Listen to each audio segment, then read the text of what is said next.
मुंबई शहर में रहने वाली गायत्री के 3 बेटे थे। उसके 2 बेटों की शादी हो चुकी थी। घर में 2-2 बहुएं आने से अब गायत्री को आराम करना चाहिए था। उसे घर के कामकाज से छुट्टी ले लेनी चाहिए थी, लेकिन गायत्री ऐसी नहीं थी। वो तो आज भी दोनों बहुओं से ज्यादा ही काम करती थी। एक रोज, लीजिए जी चाय पी लीजिए। अरे अपने बेटों को भी कभी सुबह सुबह उठा लिया कर। अरे मैंने आज तक अपनी दोनों बहुओं से कुछ कहा नहीं, तो बेटों को क्या ही कहूंगी। खेलने कूदने की उम्र है बच्चों की, चैन की नींद सोने दो अभी, और अब ज्यादा बहस मत करो। चलो जल्दी से चाय पीने। तभी उसके दोनों बेटे भी हॉल में आ जाते हैं। गायत्री उन्हें भी चाय देती है। वो चारों चाय पी ही रहे होते हैं कि तभी गायत्री की दोनों बहुएं सुमन और पायल भी अपने कमरे से बाहर आती हैं। ये देखो, हमारे पतियों को हमसे पहले ही निकलकर बाहर आ गए। ये नहीं कि हमारे उठने का इंतजार कर लेते। और क्या, अब सबको यही लगेगा कि घर की बहुएं हैं और सबसे आखिर में यही उठ रही हैं। दोनों चुपके से रसोई में जाती हैं और फिर सास की बनाकर रखी हुई चाय पीने लगती हैं। कुछ देर बाद फ्रेश होकर वो रसोई में पहुंचती हैं। शादी से पहले क्या क्या सोचा था कि एक अमीर पति से शादी करूंगी जिसके पास खूब सारे पैसे हो और उसके घर में नौकर चाकर हो ताकि मुझे कोई काम न करना पड़े। सच कहती है तू, रोज की 2-2 सब्जियां बना कर ना मैं भी थक गई हूँ। लेकिन अब बस, अब हम भी थोड़ा आराम लेंगे। अब जिस परिवार में नाश्ते में 2-2 सब्जियां बनती थी, वहाँ अब एक ही सब्जी बनती है। अरे ये क्या, आज एक ही सब्जी? अब हाँ, वो क्या है ना, आज हम दोनों की तबीयत कुछ ठीक नहीं थी। ओह अच्छा, कोई बात नहीं।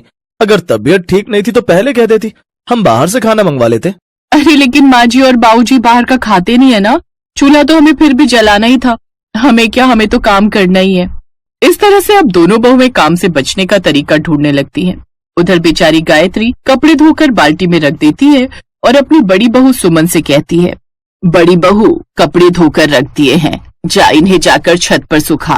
वो क्या है ना, मेरे बस की नहीं है बाल्टी ऊपर तक लेकर जाना। सुबह का पूरा नाश्ता मैंने ही बनाया माँ जी, कुछ काम तो आप अपनी मछली बहू पर भी डालिए। तभी पायल वहाँ आती है और आंख मारते हुए कहती है, हाँ हाँ, सारा काम तो जेठानी जी ही करती है ना, मैं तो कुछ करती ही नहीं। अब जब कुछ काम न करने का स्टैंप लग ही गया है तो अब कोई एक तिनका भी उठाने को बोल दे मुझे। हाँ तो मैं भी कोई काम वाली बाई नहीं हूँ, मैं भी बहू हूँ इस घर की। दोनों देवरानी जेठानी आपस में लड़ने लगती हैं, जिससे दुखी होकर आखिर में गायत्री खुद ही वो बाल्टी उठाकर कपड़े डालने छत पर चली जाती है। फिर दोनों देवरानी जेठानी ताली मारते हुए एक दूसरे से कहती हैं, वाह मान गए, वाह मान गए आपको भाभी, क्या आइडिया ढूंढा है आपने। अब तो इस तरह हम हर काम के लिए लड़ा करेंगे ताकि फिर हमें कुछ भी न करना पड़े। इस तरह वो दोनों काम से बचने के लिए आए दिन लड़ती रहती और फिर थक हार कर काम गायत्री को ही करना पड़ता। लेकिन कहते हैं ना, खाली दिमाग शैतान का घर। ऐसा ही अब उन दोनों के साथ भी होने लगा। वो दोनों दिन भर मोबाइल चलाती रहती और सोशल मीडिया पर लोगों की पोस्ट देखकर जलती रहती। ये देखो, कोई सिंगापुर जा रहे, कोई मनाली, और एक हम में जो पास वाले ढाबे से रोटी खाकर आ जाते हैं। ओ पायल, अब जिसकी जितनी चादर होगी वो उतने ही पैर फैलाएगा ना। हाँ, जिसकी जितनी औकात होगी वो तो यही सब बोलेगा। बिल्कुल ठीक कहा तुमने। हमारी अब ऐसी किस्मत कहाँ कि कहीं बाहर की ट्रिप कर सके। ये कहकर दोनों अपने कमरे में चली जाती हैं। एक रोज गायत्री अपनी बहुओं के कमरे में जाती है, जहाँ वो देखती है कि हर तरफ गंदगी ही गंदगी होती है। छी छी छी, ये तुमने अपने कमरे का क्या हाल कर रखा है। अरे और काम नहीं होते तो कम से कम अपना कमरा ही साफ रखो। ये कपड़े बिस्तर पर फैलाए हुए हैं और ये पर्दे देखो कितने गंदे हो रहे हैं। ओफो माँ जी, लाइफ एक बार मिलती है, फिर हम उसे इन घर के कामों में क्यों खर्च करें। बिल्कुल सही कहा आपने। अच्छा भाभी, आपने सुना वो विशाल मेगा मार्ट में सेल लगी हुई है, चलो थोड़ी शॉपिंग ही कर आते हैं। हाँ हाँ, मैं तैयार हो जाती हूँ। दोनों बहुएं शॉपिंग पर चली जाती हैं, लेकिन अब गायत्री भी उनको सबक सिखाने की ठान लेती है। इसलिए वो जल्द ही अपने तीसरे बेटे अर्जुन की शादी तय कर देती है और अपनी तीसरी बहू घर में ले आती है। गृह प्रवेश के वक्त गायत्री हाथों में प्लेट लेकर खड़ी थी कि तभी बाहर गाड़ी आकर रुकती है। उसमें से अर्जुन के साथ प्रिया बाहर आती है, जिसे देख गायत्री मुस्कुराते हुए कहती है, लो आ गई मेरी तीसरी बहू। गायत्री उसका गृह प्रवेश करवाती है। फिर अगले दिन सुबह जल्दी उठकर प्रिया बाहर आती है तो गायत्री घर की चाबियां आते ही प्रिया को दे देती है।